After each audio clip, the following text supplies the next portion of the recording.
So I've been stitching along on my little ball shape here in a continuous round, and I get to instructions in my pattern that say to decrease.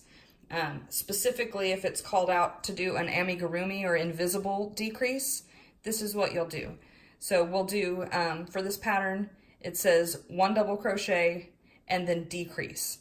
So we'll start out with our 1 double crochet. And then I'm going to use my stitch marker to mark that first stitch. So now our decrease is going to be over the next 2 stitches.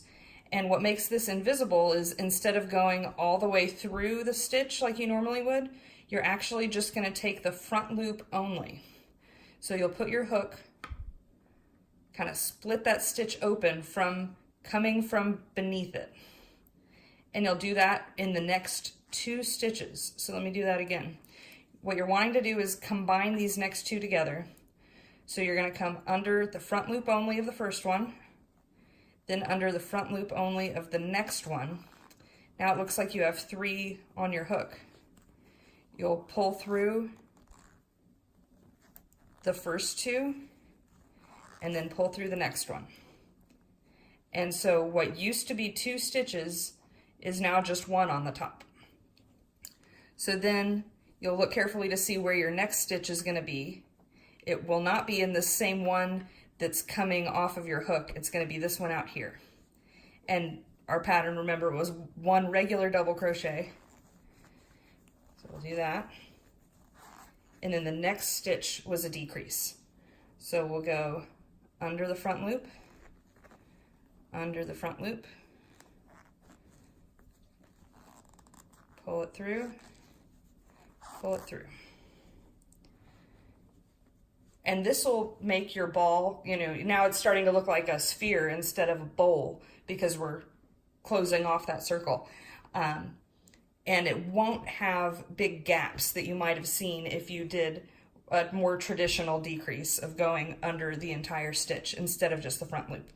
And then our next stitch will be in the green one.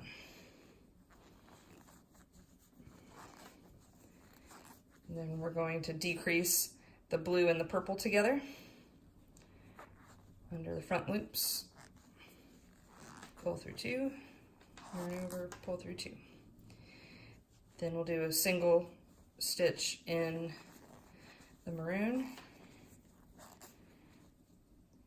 and decrease the red to kind of the orangey red.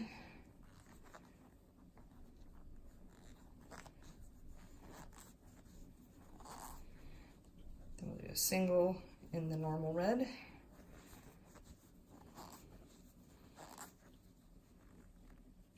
Decrease the red and purple.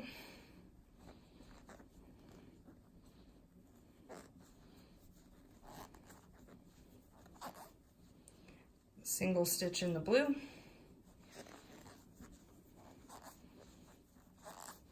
And it's always comforting when you end up with 2 stitches left and 1 decrease left to do. Means you probably counted everything right. So we'll do our decrease over those last 2 stitches. And now if we count around the top of our sphere here, not counting what's on the hook, we should have 12 flat stitches. 1, 2, 3, 4, 5, 6, 7, 8, 9, 10, 11, 12 is where the stitch marker is. So we're good, we didn't drop anything, and if I were to want to stuff this, this would be a good point to put some stuffing in there now, because once I do my next round of decreases, it's going to get really small really quickly, and it would be harder to stuff. So that is how you do the invisible decrease.